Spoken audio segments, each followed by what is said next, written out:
Est-ce que tu sais comment améliorer à la fois ta technique et ton cardio grâce au sac de frappe?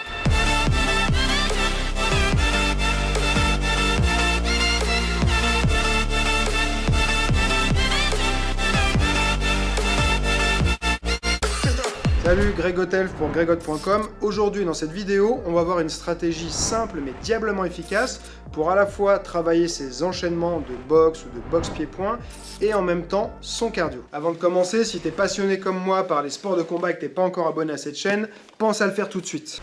Ça fait une quinzaine d'années que je fais du sac de frappe quasiment toutes les semaines, donc c'est un outil que j'adore. J'ai testé plein d'approches différentes. Dernièrement, j'utilise beaucoup mon cardio fréquence mètre pour un petit peu quantifier l'impact de mes entraînements et savoir dans quelle cible cardiaque et quel type de travail spécifique au niveau du cardio je suis en train de faire.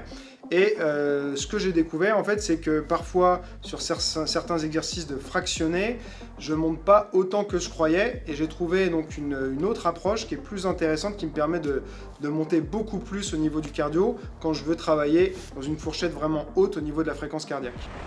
Ce que j'ai remarqué donc, c'est que quand je fais des enchaînements libres au sac de frappe, souvent je vais moins monter en fait au niveau de la fréquence.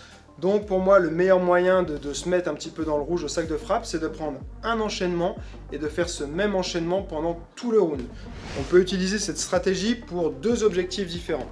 Le premier, purement cardio, je prends un enchaînement que je maîtrise déjà et je vais le travailler sur 2 minutes. Donc par exemple, je prends quelque chose de très simple, jab, cross, crochet et un low kick, et je vais travailler ça, ou un middle par exemple, Je vais m'entraîner sur 2 minutes par exemple à faire un maximum de fois cet enchaînement. Quand j'ai besoin de récupérer, je me déplace un petit peu, mais je me relâche jamais complètement. Ça, c'est la première stratégie qui va être purement, on va dire, cardio, mais qui va quand même un petit peu aider à améliorer aussi son enchaînement. Et surtout, si on se met dans le rouge, on va voir si on arrive à maintenir la qualité de sa gestuelle et de son enchaînement avec la fatigue, avec l'accumulation de l'acide lactique et tout ça. Deuxième possibilité pour cette stratégie, ça va être pour justement soit intégrer un nouvel enchaînement ou améliorer un enchaînement qu'on ne maîtrise pas très bien. Donc là, ça va être souvent sur des enchaînements un petit peu plus complexes, ça va dépendre du niveau de chacun. On va prendre un autre enchaînement, ça va être jab cross, un crochet au corps, un crochet à la tête. On va venir mettre ici sa main pour pousser sur la garde de l'autre et frapper en low kick en bas. Je reprends. Et je recommence là.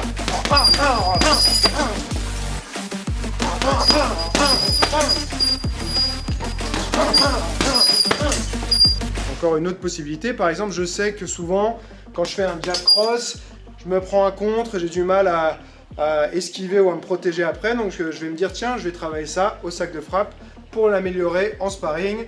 Donc je vais faire jab cross, descendre, 1, 2 et 3. Ok, comme ça, je prends l'habitude. Là, je fais un exemple, c'est jab cross, une esquive rotative, je reviens en cross, crochet, et je mets un coup de pied pour finir. Si je suis en anglais, je peux m'arrêter juste là.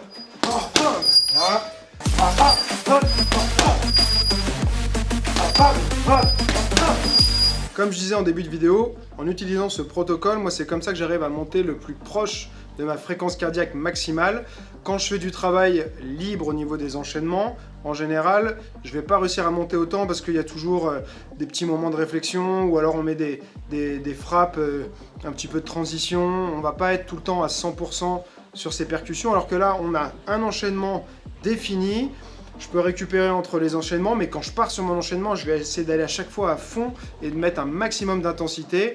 Et en plus, ce que je trouve intéressant, voilà, c'est de voir, tester un petit peu sa coordination avec la fatigue qui arrive. On peut avoir parfois un petit peu d'acide lactique, on commence à congestionner au niveau des bras, on a le cardio qui est fatigué, et on va voir si on arrive à maintenir une bonne qualité de mouvement. C'est super important pour moi ça, donc c'est pour ça que je trouve que c'est un des meilleurs protocoles pour travailler son cardio. Comme ça, on est en même temps en plus sur du spécifique.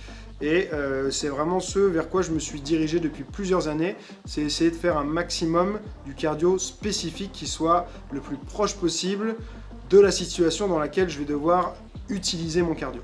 Si tu as aimé la vidéo, le meilleur moyen de me le dire, c'est de cliquer sur j'aime, me laisser un petit commentaire pour me dire ce que tu en as pensé, et bien sûr t'abonner si ce n'est pas déjà fait.